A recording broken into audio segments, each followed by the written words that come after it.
Okay, ready? In 3, 2, 1. Okay, hi everyone. Welcome to an episode of Heart to Heart Talks. And I'm your host, Yen Chong from Heart to Heart.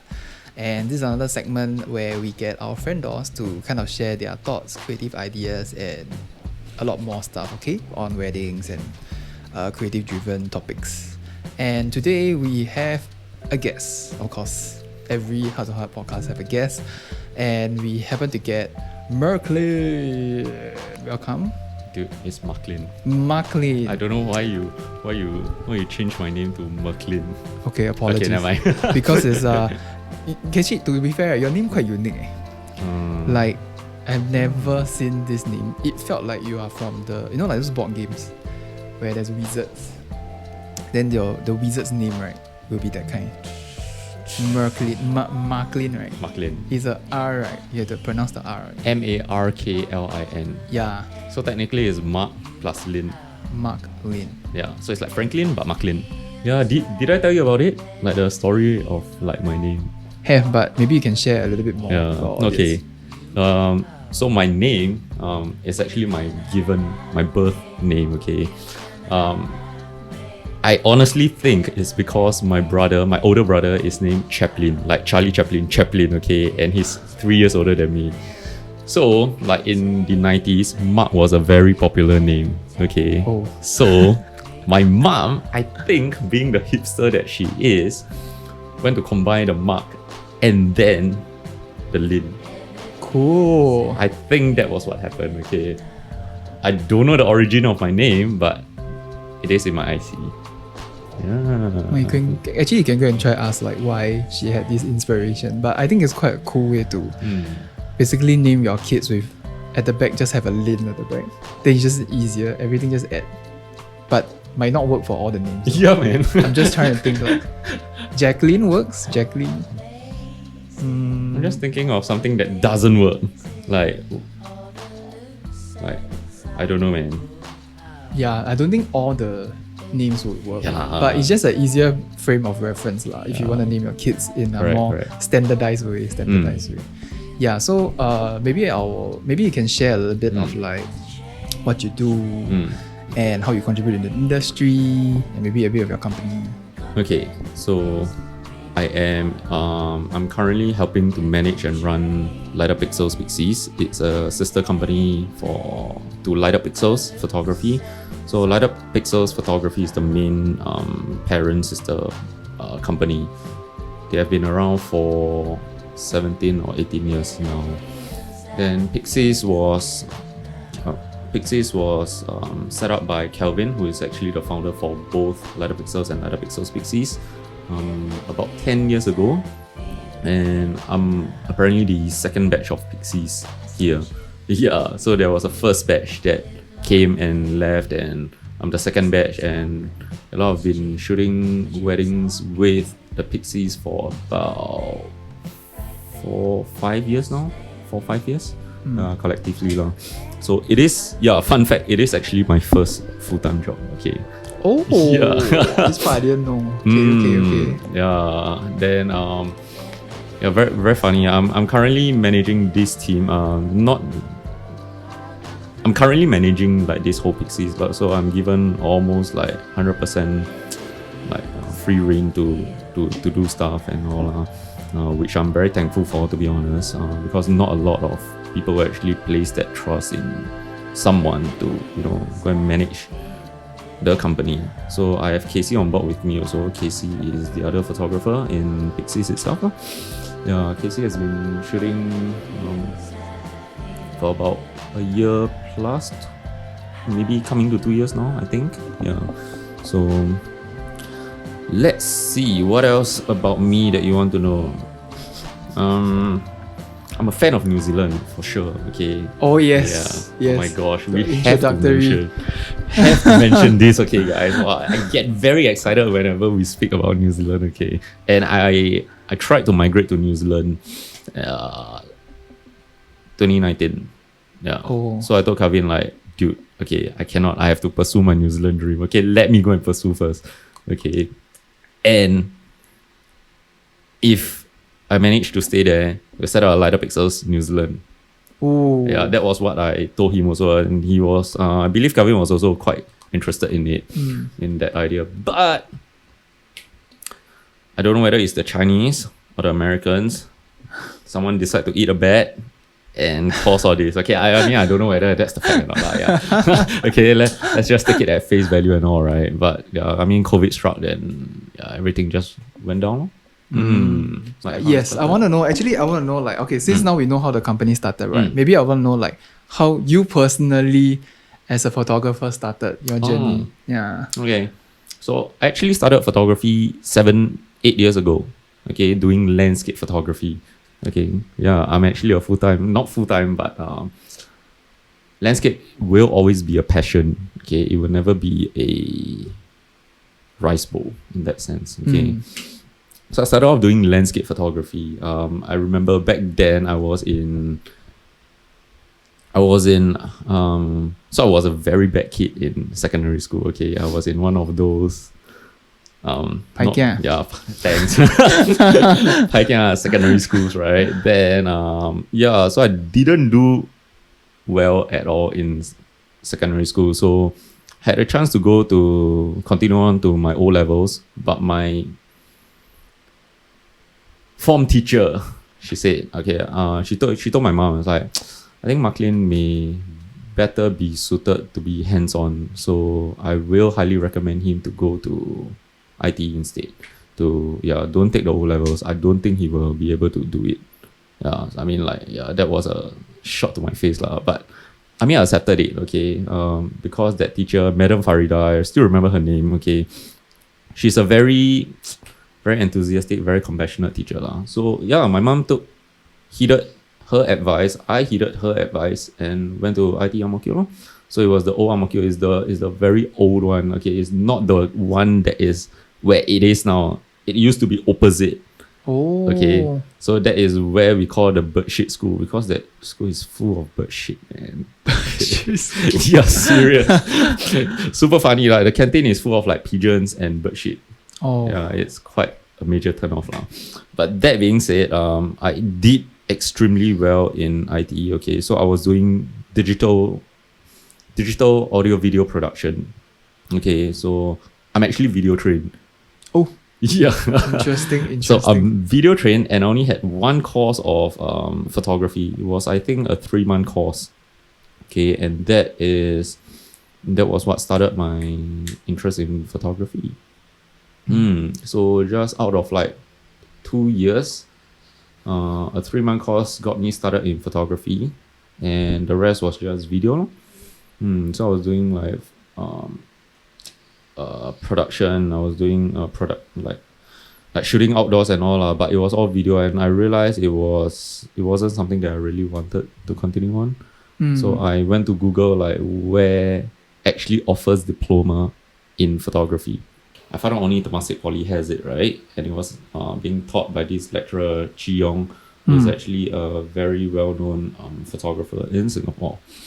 And I actually followed his works before I went to research on diploma in photography already. So it genuinely got me excited to, strive to do better, like academically in IT. So that was when I really went all out to try to get a good GPA in that sense. So joined the student council. Basically all my previous vices, all my friends, they were all disconnected from my life lah. Like from the Paikiao school, right? Then I became the president of student council. Wow.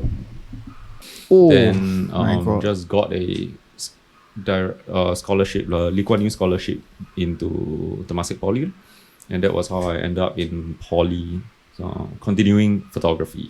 But back then, I was only interested in landscape photography. Okay, that was the only thing I was interested in, and I told Chi Yong that. I was like, Chi Yong, I don't think I have any interest in other genres of photography. Okay, and then he told me there's actually no course on landscape, but we can try to continue developing your skills as a landscape photographer, because Chi Yong shoots landscape also. So there's some sort of connection lah. Correct. Okay. But is you determine that before you even try lah, like Correct. other genre without giving you a try. You might not know, right? Correct. Okay. Yeah, in a sense, I shortchanged myself. So I went in, I learned everything about like lighting, I learned everything about like, the fundamentals of photography, portrait, studio, light setups like this and all. Never really got my attention, to be honest. I was so fixated on landscape.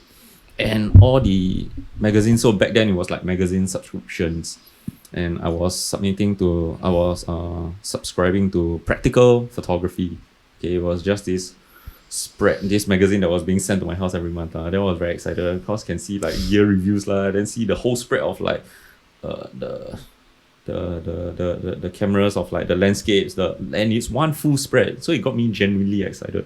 So I was shooting practically every single weekend, like morning sunrise, then evening sunset. I was chasing sunrise, sunset without stopping. Wow. That was how also I kind of like developed like as a photographer, as a landscape photographer. So I graduated Temasek diploma in visual comm. Visual communication, but learning a lot of stuff, but nothing really caught my attention. Then I came out to the real world, in that sense. So I didn't continue pursuing photography academically because my NS time was here. And I already deferred once in IT, so I couldn't continue deferring another time. Sad to say, if not, I would have gone overseas for my degree. I was actually, so during the final year project, one of the, I wouldn't say where, but one of the schools from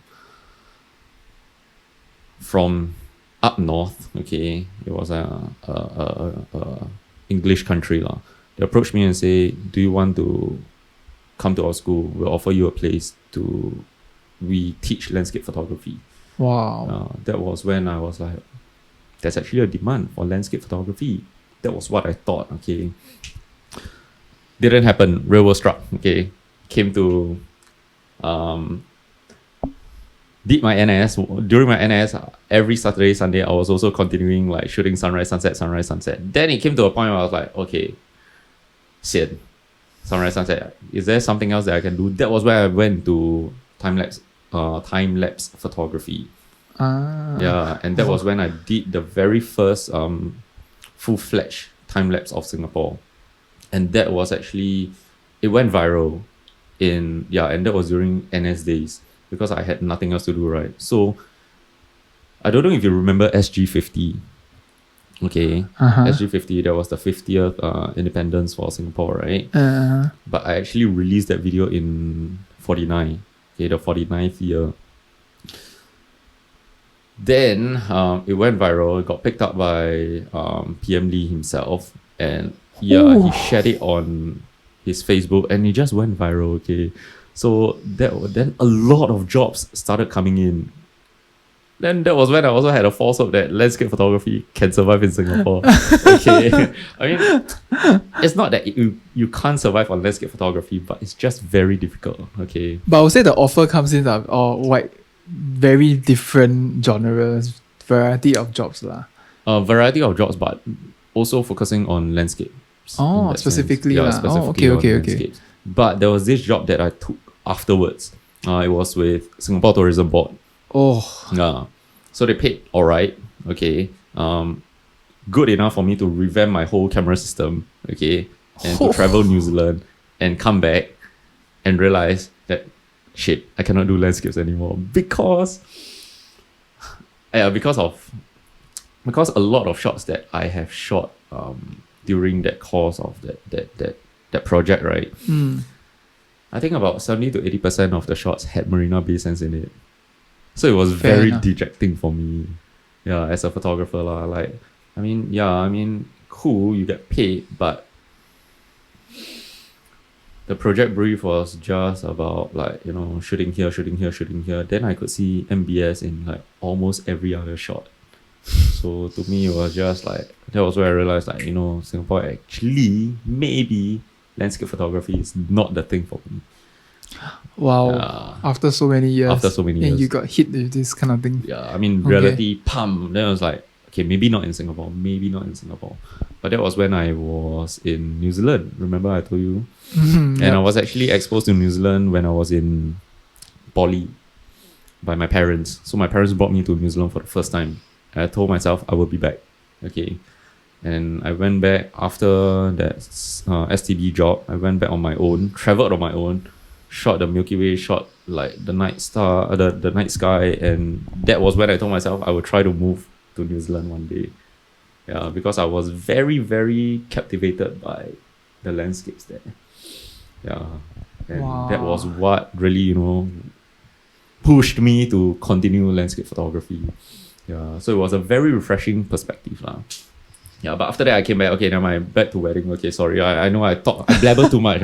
It's okay. Yeah. I think it's good. It's interesting to see like the whole journey, like how you grow the passion. And I like how you mentioned about the downs of your journey also. It doesn't mean like everything's supposed to be like well crafted and well planned, but situation actually can shift your perspective. Being placed in a different situation could shift the way that you think. Correct. And I think I like the way you described, like it could be something that you want, then suddenly it might not be as good, and the reality strikes. Yeah. I think all this makes it a really interesting journey for you. Yeah. So continue to share. I see. Yeah, but adding on to what you have said, right? I mean, yeah, like whatever you see on like social media and all, people tend to just put the good and like the pros of like the perks of being in the job or something about something or the product in that sense.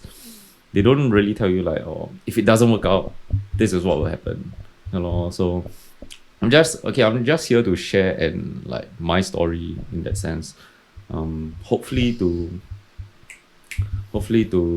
drive some of you, like going IT is not actually the end, okay, contrary to popular beliefs.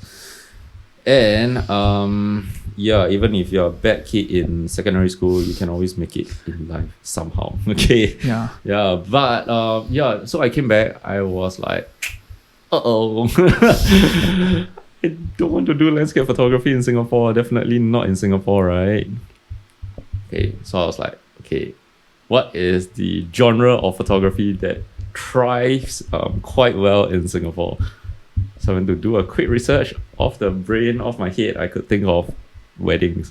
I was like, no, I'm never stepping into weddings. Okay, when I first started photography, I told myself I would never step into weddings. Oh. Yeah, because I am an introvert.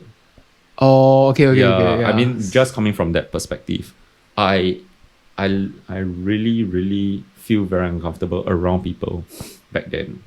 Okay, but I thought, why not? Since I already came back, I have no plans. I was at a loss, basically. If I were to go continue my degree, I would come out to the workforce only at like 28, 29. I mean, it's still okay. People tell you it's still okay, but reality is, if at 28, 29, you're just coming out to work, people will still look down on you no matter what. Oh. Yeah. So, and to justify my own idea is that we in the creative industries, we don't actually really need a cert. Correct. I feel if we have a strong enough portfolio, we will get there. Yeah. So that was also my justification, and I feel it was a good enough justification to not continue or to waste that money to get a degree. Yeah. So that was when I was like, okay, going to weddings. So who should I join?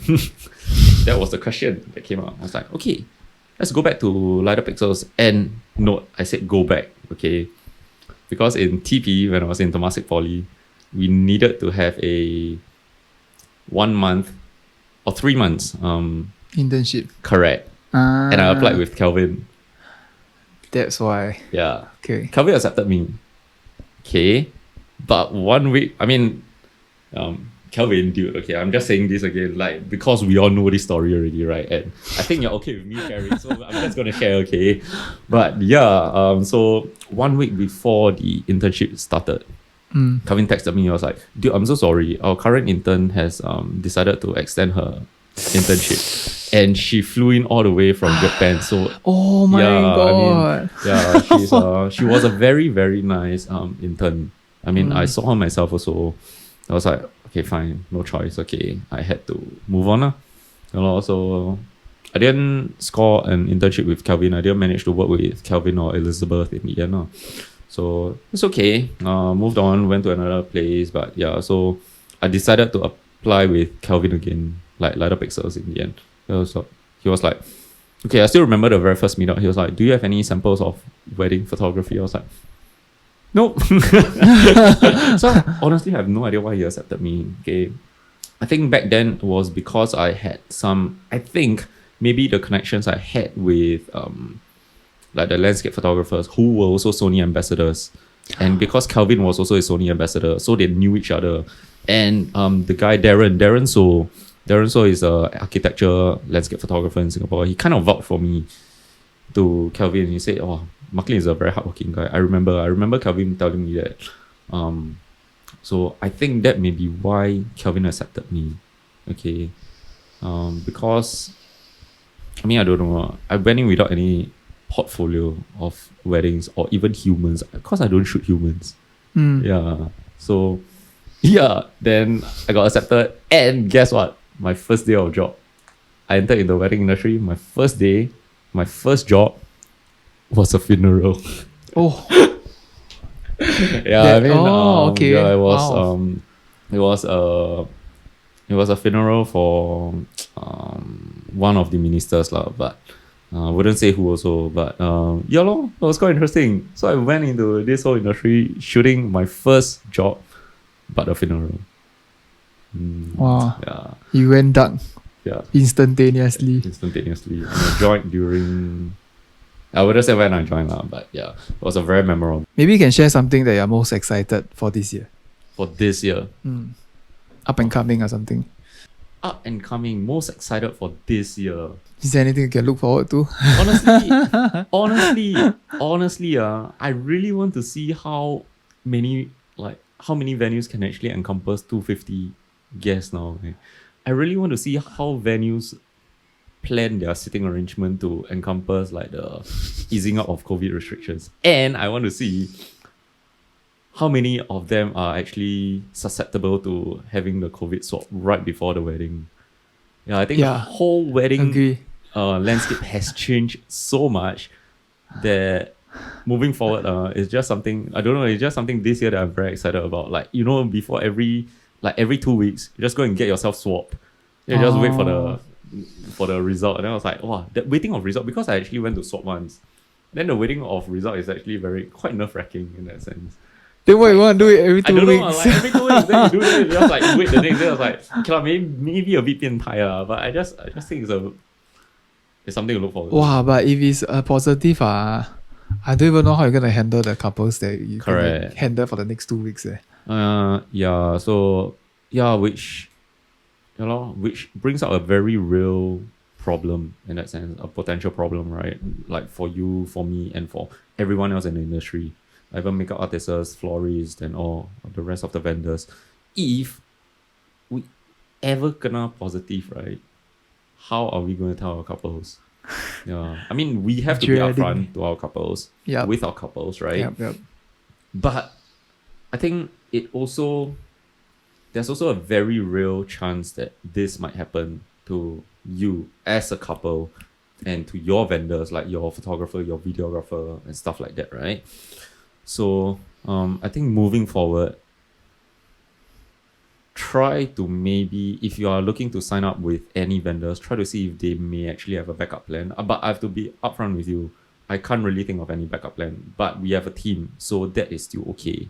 If let's say I kena positive, or like one of like Casey kena positive and all, right, we will back each other up, so we are still okay. Yeah, but I mean, there's still something to think about it now. I think that's the beauty of community. Like at least the creative community, where most of us are connected somehow, one or the Correct. other. So my own backup plan usually is like I will tell my couples that we will try our best to tap on the community because we are so engaged with them, and we try to have a conversation so that if anything goes south, hopefully there are circumstances where they can take. Of course, pray hard that it's not a super hot date lah. Because usually super hot dates are those that is really crash and burn situation. Correct. But there are a few times where I actually help other vendors to shoot.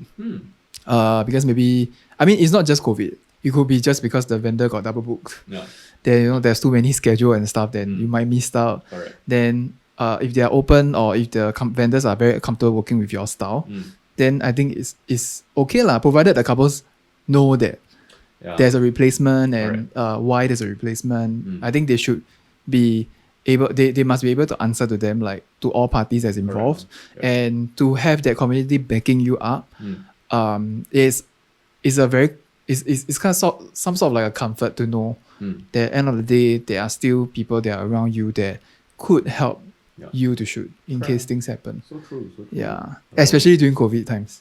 Correct. Yeah, that's why I think, honestly, I think Yan Song is doing a very good job of like trying to keep up with everyone, like having this conversation also, and he has been doing it for a while already. So I think it's just a very good initiative to just keep the fire burning, like among vendors and all. Yeah. So I think couples are quite open also. Like as long as you're honest with them, I don't think they will try to fault you for getting a replacement. I mean, no one wants to get COVID. It's not like we plan to get COVID or to get sick like days before your wedding. Of course, all vendors will do their due diligence to make sure that they take care of themselves physically, mentally, to take on your day. And that's why we do so much prep work before the actual wedding day, is to keep ourselves checked and to make sure that we are healthy and well lah. But if COVID, especially now with the power of it spreading so high, there's only that much we can do to kind of prevent ourselves from getting it. Like, of course, wearing a mask throughout the whole wedding situation, getting ourselves distant. Because I think some couples would argue that, or maybe some shot you might not get because it's like a 1 meter distancing and stuff. But of course, we had to protect ourselves. We had to protect future couples, not just for getting that moment, but I mean, things that we can do is to swap lens into a tighter shot, just to kind of make sure that we are close enough. Yeah, but I feel that there's always this set of things that we could do, and there's some sort of like an expectation measurement, like what can be done and what can't be done.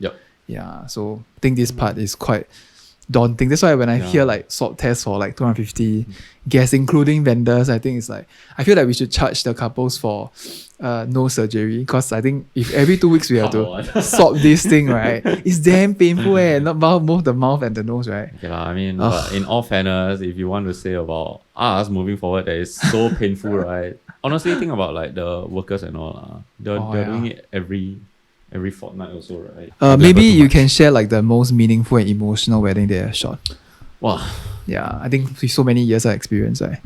Sure, you're gonna have one that make you cry when you edit. Okay.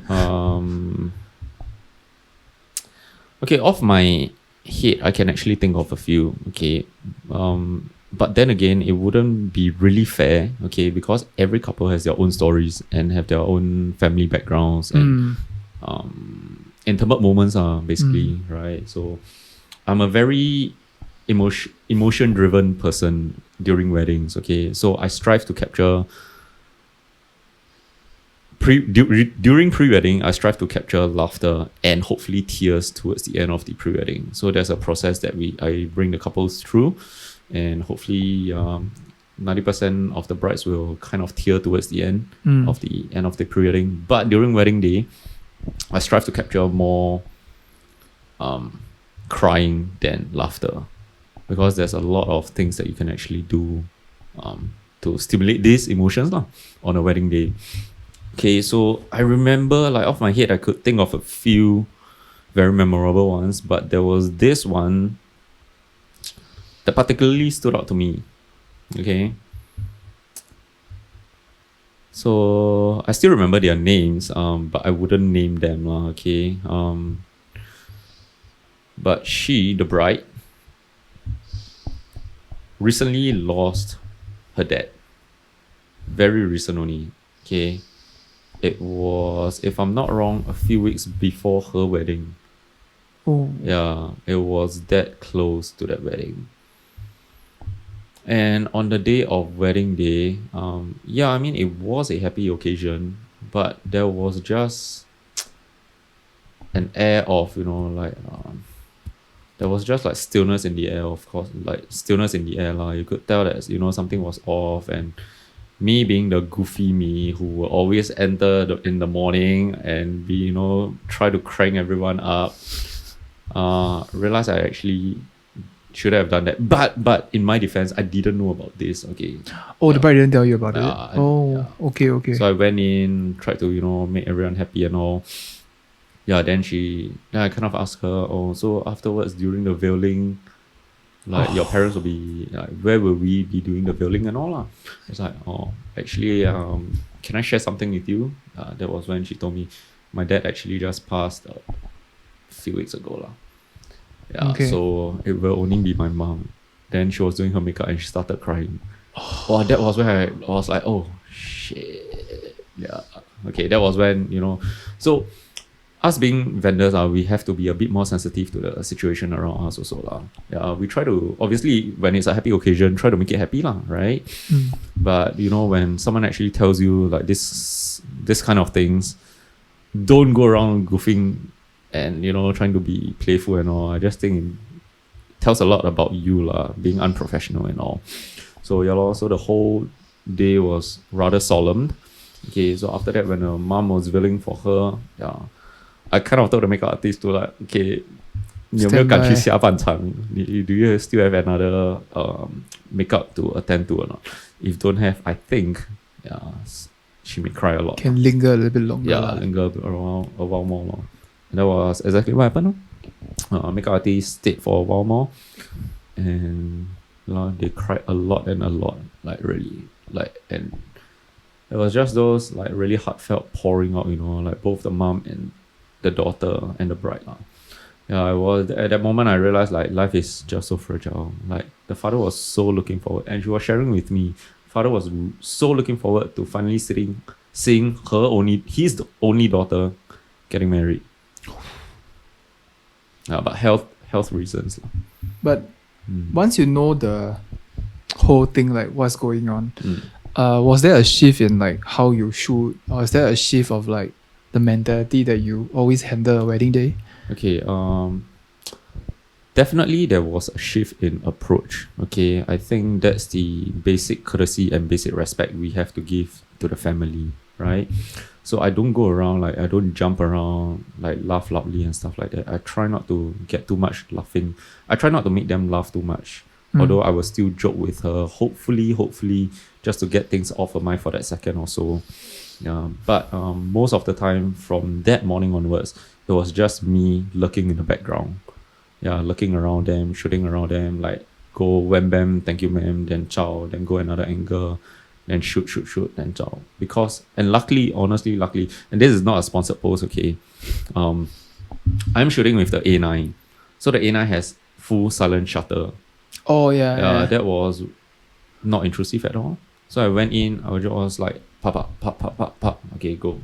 Then just so there was no sound created, no nothing. Yeah, so I kind of recreated one scene of them by the window of the mom and the daughter, just wearing her jewelries for her, and they started crying also out of nowhere. It was just a spontaneous crying.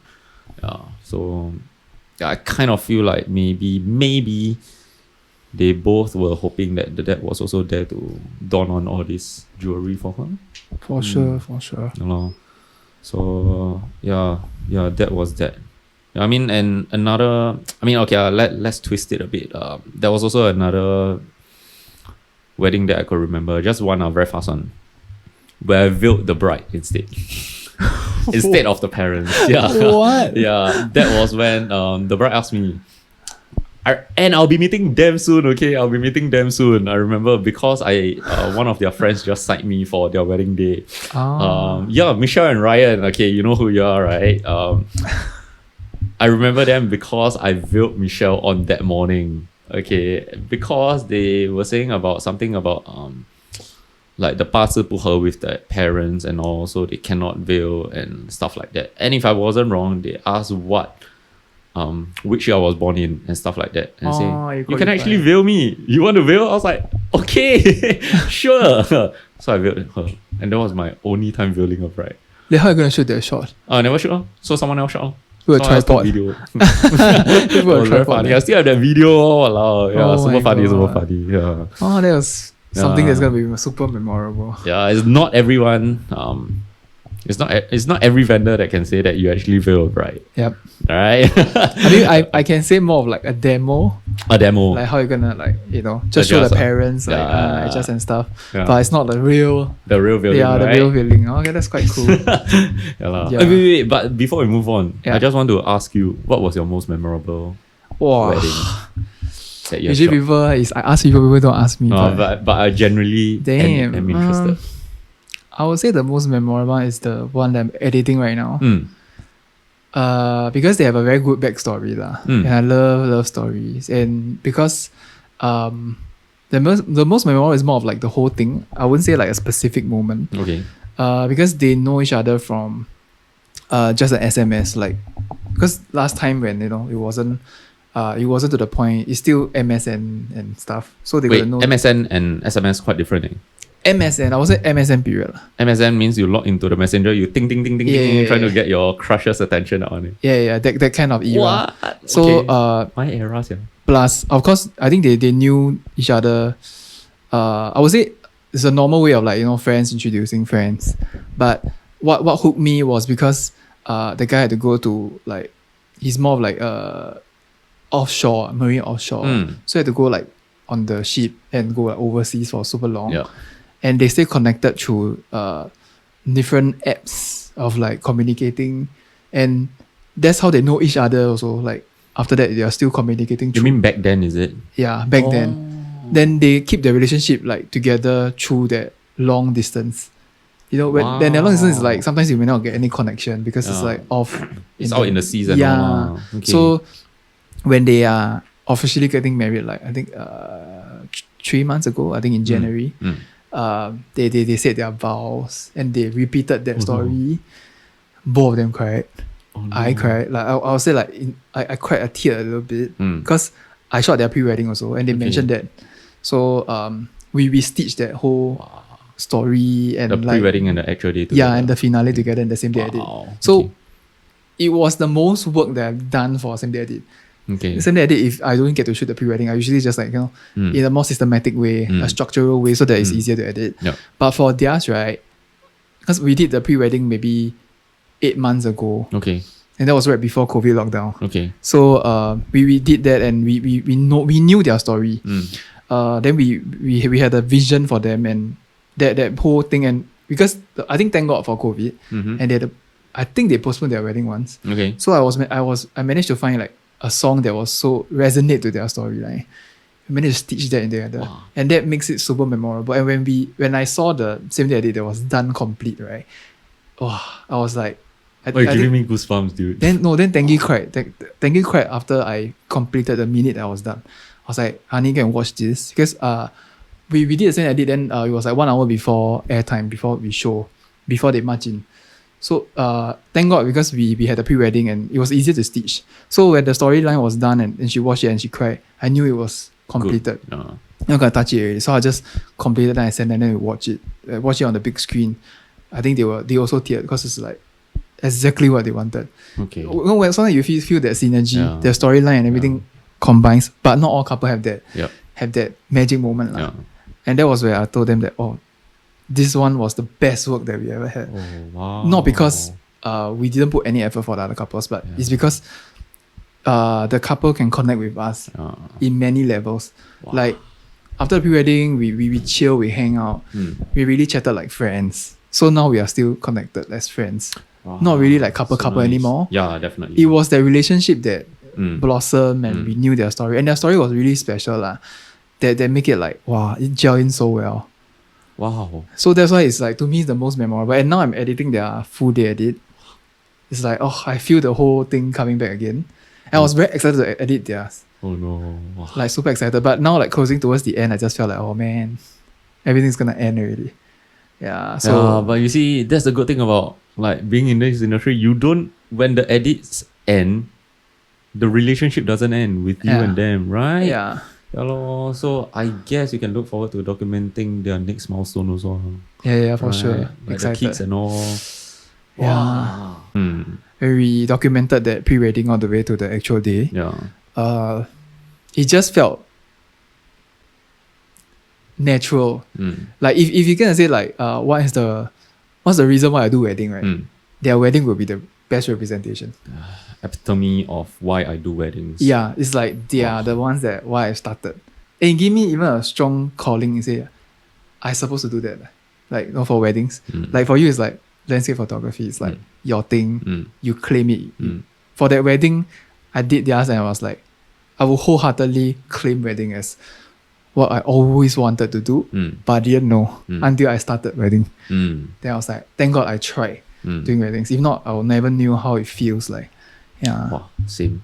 Wow, I can resonate to this. Thank God I started weddings, because you will never know how wholesome it is to actually document emotions. Yeah. So I believe for both Yan Cong and myself, and I think a lot of vendors like in this industry, I think emotions are what drive us a lot. Yeah. So this is why like pre-wedding we'll get laughter, we'll get hopefully tears, and during wedding day, just all the emotions running about, and it just makes us feel very complete. Like I don't know about you, but like myself, Yeah. just emotions lah. But never ever stop trying new things lah. Like I feel that whatever genre that you are considering, right, like just try to experiment it. Like you never know like what kind of like situation we'll be in. Like for me, we will try like commercial ads. We try different industries and see what can resonate with you, because you never know. Like for us, right, I didn't try beauty until like last year. Then you mean editorial kind, is it? Or? Not say editorial, like more like social media, beauty, like because once you change the genre, everything changes. Like how you tell the story, how you like things, how you position, how you want to frame or get inspiration from. You totally change. Correct. And you will never know that you're gonna explore certain region until you are forced in that situation. So even if I might not have any portfolio of it, but of course if your client trusts you and you want to try, you can just try. You never know what is gonna happen. Then that's the beauty of it. It's like, oh, okay, so I can actually do beauty. And because you get inspiration from others, you also will want to form your own way of doing beauty also. Understand what you mean. So I think that's the fun part of why we are in this industry. He's trying to shoot me also. Don't shortchange yourself. Don't just focus on like back then when I started landscape. Don't just focus on landscape. That's what you're trying to say. Maybe. Yeah, but very, very, very thankful I explored weddings. Sign me already. Then I'll ask them, are you hiring videographers? And they'll say considering maybe yes, maybe not. And my question to them will always be, why not? Okay. And honestly, this one is hand to God. I will ask my couples, because to me, videography is, or rather video for your pre-wedding and actual day, is something that you cannot replicate through photos. Okay. It's the sound, it's the emotion, it's the happening that, the motion that you cannot see in photos. Okay. That cannot be replicated again once lost.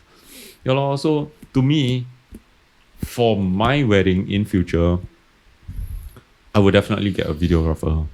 I would actually prioritize a videographer over a photographer. Ooh, just that because statement will pissed off a lot of vendors. I mean, obviously I will still get photographer lah, but I mean a lot of people tend to put like videography as a second tier, which I don't think it should be that case. Okay, it's slowly shifting. I hope so, man. The landscape feels like it's shifting towards video, as much as we feel that, of course, photography is like the basic that you need. Yeah, basic requirement, no? Yeah, because you need to capture in some form, right? Correct. Yep. Then the video part is more of like I wouldn't say it's an optional thing, but I would say that if you like to hear dialogues, I'm not talking about MB way of shooting. I'm just talking about like if you want to hear dialogues, rehear your vows. Yeah, we hear your vows. Right. Yeah. Then maybe video is a better option. I wouldn't say better, but a very good supplemental option to photo. And technically, it's a proof to your partner and say, hey, you said that. It's super clear. Like, it's a proof. It's a video evidence that you can't run away That from. might work against the guys, okay? The grooms, our grooms, okay? Yeah, so before you write your vows, right? Like, I think one funny thing is don't always say things that you say for fun. Like a lot of grooms, right? They like to write. One funny thing is they like to write like, "Oh, I'll help you clean the house if you are tired." Yeah. But trust me, if you are tired also, you'll never do, because I'm guilty of it. So Coming from a married man. yeah. Right? So write vows that you can honor it. Don't just write anyhow, right? Because every time I hear them say this kind of thing, I'll laugh. Point taken. I will never write that. Yeah, because if not, it's gonna be bad for you. It's gonna have a lot of video evidence. Yeah. So if you eventually want to say that and have a very fun wedding day, don't hire a videographer. So be like, no, I don't remember anything. Yeah. No, but honestly, I will highly recommend hiring don't try to shortchange videographers because I feel they're equally important and they're on a level playing field as the photographers also. If you have the budget, do consider hiring a videographer also. So true. That is my honest, hands down opinion. Yeah, but I didn't pay him to say that. Just I mean, no videographers paid me to say that. Okay? Yeah, just to put it out there. Or maybe I'm video trained, that's why I'll be biased. And there's a lot more work into doing a video, I feel. A lot more. Yeah. Guys, it's a lot more. Yeah. I think a lot of people don't know. Yeah. Like, average editing of a photo can take about a month, I suppose. A month, 2 months. Photo. Yeah. Like for one wedding. I mean, okay, fine, average a month. If you on a normal pace where it's not rushed, 2 months, I would say 2 months. But video normal take pace, even 2 weeks, longer. Yeah, because it's not just sifting out, it's not just editing, correct. but then it's the crafting of the story. Like, especially if you have a pre-read with us, I think it's even more crucial that we dig out the story for you to stitch it into the wedding film. If not, that's why we don't do like wedding is wedding, pre-read is pre-read. Correct. We make sure that it's gelled together. And it makes more sense also because it's the same person. Correct. It's the same story. If you split apart, it's super easy to edit because it's like wedding then pre-wedding. Then I'm not going to touch pre-wedding anymore. But because you're going to stitch your actual day with the pre-wedding, now I have to re-look pre-wedding differently. True. Yeah, because the actual day the story unfolds and how the pre-wedding could reflect back into the actual day plays a big part. So again, you need to spend some time to reposition that whole chunk. Even though it feels like, you already done the pre-wedding, why is it so hard to stitch it into the actual day? So a lot of people don't know that it's actually another set of process. Correct. Another set of eyes to see the whole thing. Yeah, so yeah, I actually kind of like same day edit, but I kind of hate full day edit. To me, it's more personal difficult to opinion, piece, is it? It's like giving you, instead of like a 500 piece puzzle, Yeah. and giving you a 1,000 piece. Okay. So you have to redo again, Okay. seeing it from there. That's why I put like 3 months like the minimum. Yeah, because in between I might have back-to-back weddings. Then it sort of stacks up again. Yeah. Then it needs time for me to formulate something. Yeah, definitely. Finding songs. Yeah. All this process is like non-mentioned to the couples most of the time. And these are the little things that couples will miss definitely. But obviously we wouldn't blame you. I mean, if you're not in this industry, you definitely wouldn't know. Yeah. Pain. Props to videographers, guys. Really. Okay. Not sponsored. Not sponsored. Hashtag not sponsored. Questions. Okay, I recently have a conversation with Antelope. Brian. Brian, right? is it? Brian? Yeah. And we managed to work with him for the first time. And we were at Shangri-La, Sentosa. So we shot the couple's wedding, then we were having a break. So I was just chatting with him and he was very open to it. He was also an introvert, that's what he claims. But he feels very normal to me, like he doesn't look like an introvert. So when we were having the break, we were chatting about creative direction and stuff. He mentioned that he will anticipate moments way before the moments happen. Maybe for the people out there, at least for me, do you have any tips like how to anticipate moments and how the how is your own process of anticipating moments? Okay. Anticipating moments, okay. So, I mean, firstly, it comes with experience for sure. Okay. Like, if you are in this industry, like, let's say, for a very long period of time already, uh, then you will realize that, after this will come this. Like after this gate crash, after the groom does this action, there's a very high possibility that he may actually do this right after this. So that is something that has been that will play in your mind because you have already seen this from other weddings, yeah, like previous weddings. So I'm trying to give you a very very good example. So for example, popping of the cork, okay, during like champagne ceremony and all, right?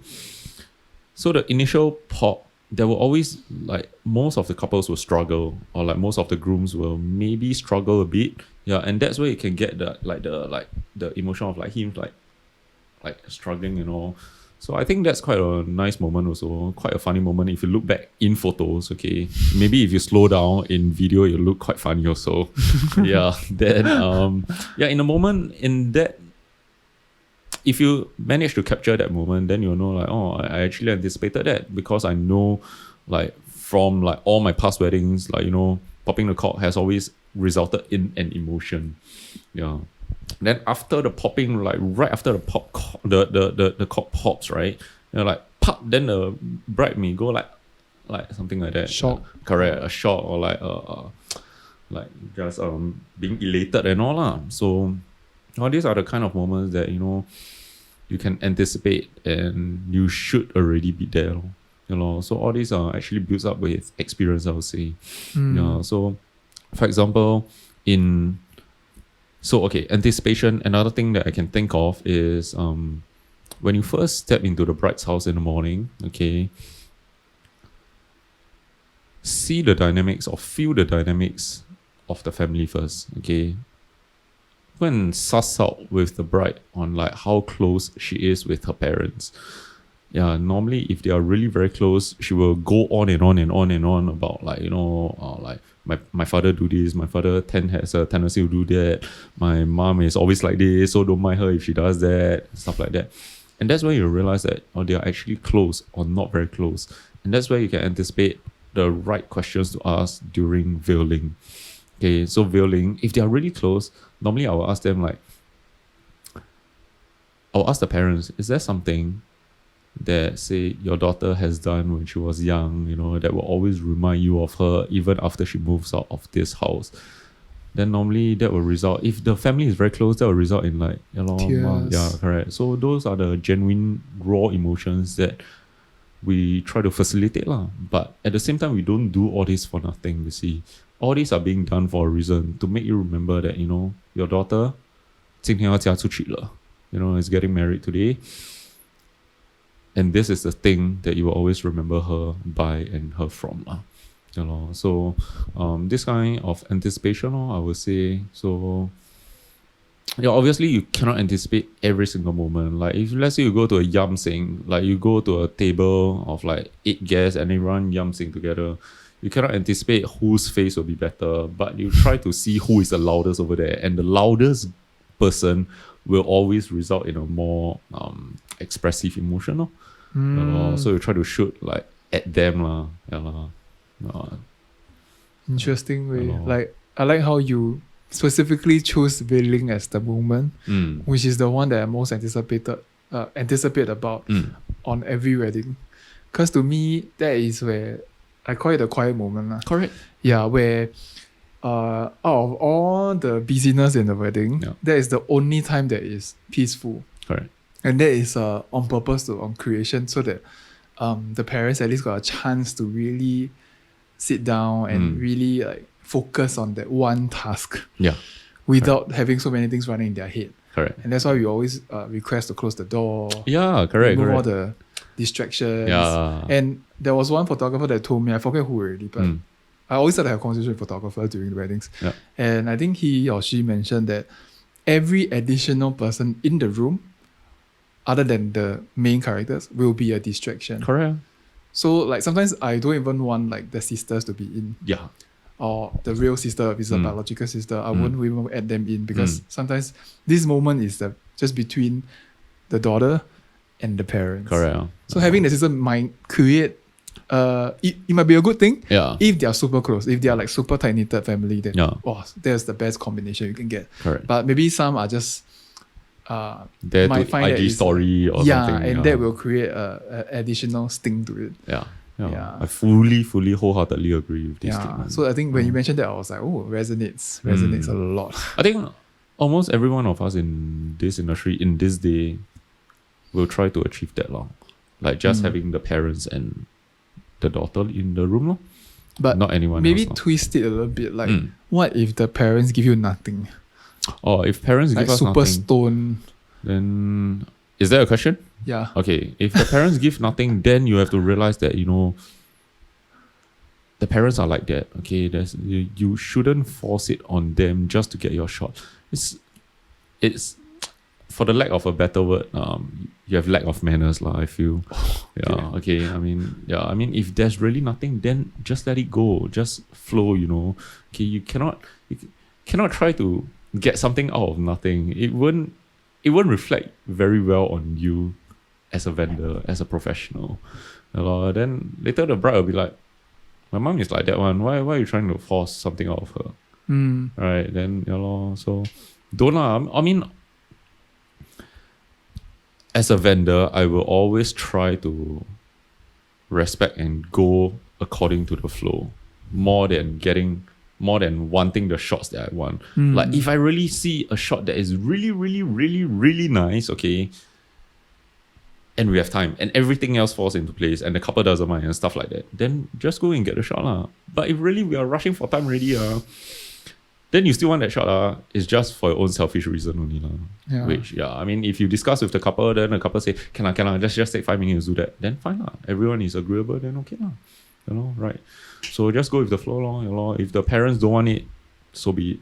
It's okay. I think it's more of like a balance between your own strategy, like how you go to that day with your what you want and what they can offer also. Like in return, the parents or the couples, how they can react to certain things. And it's more of like the on the dot kind of decision making. Like whether it can or can't be done. If the schedule is too tight or whatever, then some of the moments might have to drop. Because it's like that. Correct. So if couples sometimes they do like a back to back, you might miss certain things. Correct.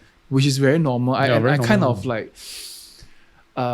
sadly accept that already. Like if the situation is where really got no chance, like maybe you have missed out the whole 1 hour photo shoot because there was a delay in the morning.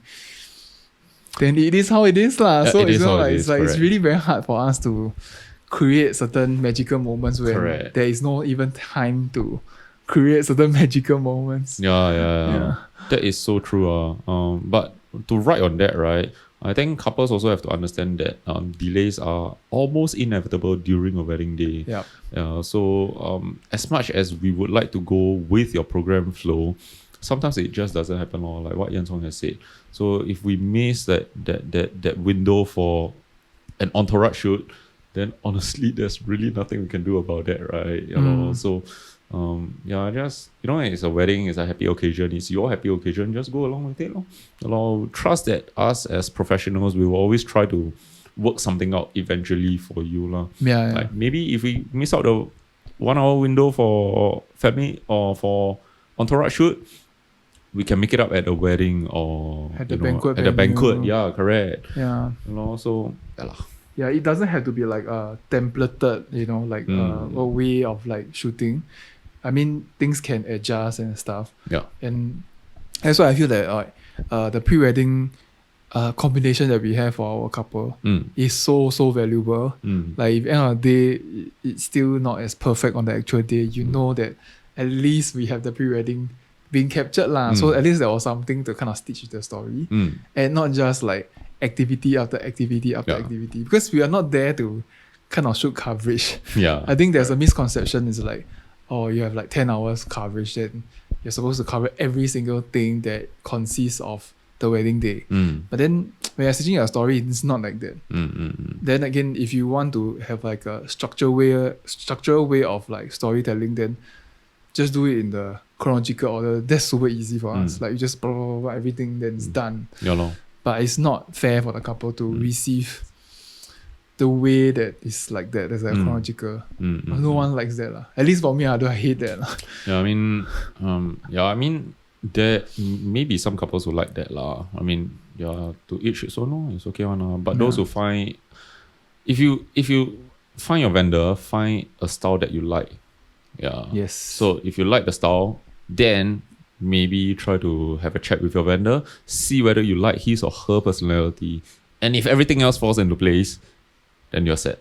I feel you're set already. So most importantly, must like his or her works also. I don't feel one should go to a vendor and, try to say, oh, I want to hire you because you're within my budget, for example. But I want this style. Oh. It's not fair for us. It doesn't make sense. Yeah, it just doesn't make sense. It's like going to a chicken rice store and ask for noodles. But technically they do sell. They do sell noodles. And that's a very bad example. But I would say, you guys know what I meant. Yeah, it's just very hard to imitate someone. Like we really have certain things certain style that could vibe with couples that we want to deliver that. No. But then if you want to shortchange us, it's just very hard to, I would say, mold into someone that we are not. Correct. Yeah, and telling the story in that way just feels weird. Yeah, it's not wrong. It's just weird for us, and it's not the right way for us to craft the story lah. Yeah. So maybe the last question right here at not bad, an hour plus, would be any tips for up and coming creatives that would consider going into just creative industry, not just weddings, but just creative industry. Wow, that's a very last question. Vague but strong question. I think creative industry in itself is very broad. Okay, so there are a lot of like mini or like what you call that, genres or like specifics that you can go into. Correct. Like you can be a graphic designer, you can be an illustrator, right? But is there something that you really really like to illustrate, or a style that you really like to draw in that sense, right? So if you like to go for like the I don't know, I really cannot think of, if you really like the chibi kind of drawing, then if you already know what you want, then just go with it, stick with it. Then if you really want to make this a full-time job, marketing is like utmost importance. Yeah, that's what I feel. Okay, before this whole thing started, Yan Cong was actually sharing that he pumped in so much effort and money into marketing last year, right? Yeah, and slowly all these are not like immediate effects or immediate what do you call that? Oh no, my mind is blank. All these are not. You won't reap the benefit lah. Yeah, immediately lah. Correct. So all these are, if you start now, it will take like probably a year, maybe two to grow, or maybe even longer. But it will happen now. So honestly, if you know what you want already, then stick to it. If you don't know what you want, try to explore many different genres first before realizing that you may actually prefer one more than the other. And one thing, in my very best case scenario, my very best example is never shortchange yourself and think that wedding is not for me. Okay, I'm an introvert. I cannot shoot weddings because I don't know. I become more extroverted than I would have expected. Yeah, and whenever I tell couples that I meet up with couples, I tell them, I'm actually an introvert. And I'm like, nah, cannot be. Like, no, but I'm really an introvert. I'm 67% introverted. Oh, so specific. Yeah, because I went to do the test. Man. The additional 7%. Yeah, it's like. I mean, so bottom line is there are so much resources out there, like YouTube, Skillshare, where they teach you specifics of an industry, of a creative industry. Go and watch videos lah. There are just tons of videos, and just maybe try to follow not more than 5 industry professionals and just stick to what they teach you, because if you have too much, then you'll eventually cloud yourself also, I feel. So that's my advice. Never stop exploring, lor. Like even now when I'm doing weddings and doing landscapes, I also try to explore into other genres of photography, lor. Even if you, end of the day, if you don't like it, it's still within your craft. Yeah, So you correct, can lor. probably say that I've done it. I might not like it, but yeah, I've done it. Then in case in future someone asks you, oh, do you have experience in this? Then you can just probably say, yeah, I have. Yeah, lor. I might not like it, but even if I want to do it, I might have to charge more Yeah. to make it worth it lah. Yeah. In the sense that you compensate. Yeah. So this is what I always believe. Like, I think from this whole session, I learned from you is like, it's always not the end game you are looking for. It just felt like it's the whole journey that you have gone through so much to find out what you like and what you don't like. And even if you like something, it might turn out to be something that you hate after you see like how the market reacts. Yeah, so I agree, like the marketing part super important. Yeah, correct. Yeah. And lean into what you are. Lean into what you are unique at. Like for Marklin, I got it right? I got it right. He is very good at his landscape, but he also tried to morph himself into time lapse to make himself like, to really differentiate himself between like, I'm not doing just one craft, but I can kind of morph it into different aspect of his photography set skills lah. So that is something that was like, you should try lah. Like, you know, once you're comfortable with one thing, try to change it into something that you like, you know, morph it. Yeah. So you never know what you'll kind of reap back also. Correct, lor. So what Yan Chong has said. So, Kelvin, like my boss, has actually told me that I have a tendency to shoot couples quite differently from him, because I tend to shoot landscape shots, like placing the couples in the landscape. They say it looks Cool. It looks very nice and something like maybe he wouldn't have thought of and stuff like that lah. That also coming from another, like from a landscape point of view, it will actually maybe even give you a slight advantage of something that, you know, people may have not seen before. So if you come from an editorial background, for example, you may capture like the bride in like that flowy dress that I probably cannot capture. And like, wow, suddenly you know how to make the dress fly so high and look damn magnificent against Jezreel. Jess. Yeah. Oh my god, she's like Yeah. editorial, next level, Correct. wedding photography. Exactly. Yeah, lor. I haven't get a chance to get her yet. I don't think I'll get a chance because she says she's not there yet. Oh man, really? That's a reply. Oh, come on. I don't think I'm there yet, so I think I'm gonna reject you kindly. But Jezreel, you have to be on this show. I've been waiting. I agree. Like since last year, I think I saw your work. I was like, this lady is so On my young. radar. Yeah. She's so young and she can create amazing editorial shots. Like, oh my god, I need to get her on the show. Yeah, lor, yeah, lor.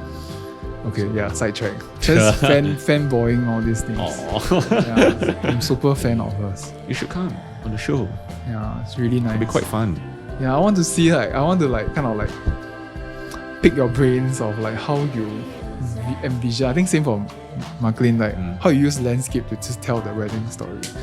Yeah, so I think that's another episode. So now it's gonna be 2 hours long. So thank you again, Marklin, No for problem. coming all Thanks the for way having me. to our place to really share your thoughts and ideas, and especially weddings and your journey. It's been really interesting to see so many people's story and how they get into where they are today.